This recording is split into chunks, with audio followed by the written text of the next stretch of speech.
how to enable or disable show app icon in notification on Samsung Galaxy S26 Ultra. So let's start the video. First of all, go to app library. Now here, so click on settings app. Now in setting, scroll down and click on notifications. So you will see notifications is here. So click on notifications.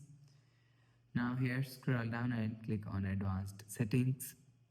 So after click on advanced settings, scroll down.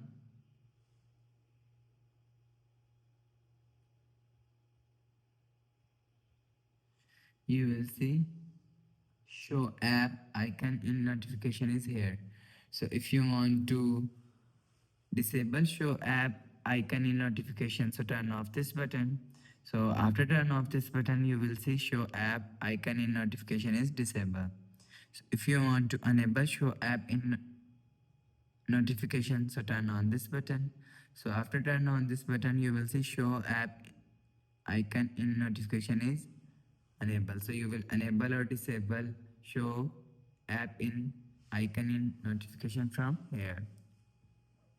So after the process, go back to home screen, refresh phone. So that's how you can enable or disable show app icon in notification on Samsung Galaxy S26 Ultra. So if you like the video, please subscribe. Thanks for watching.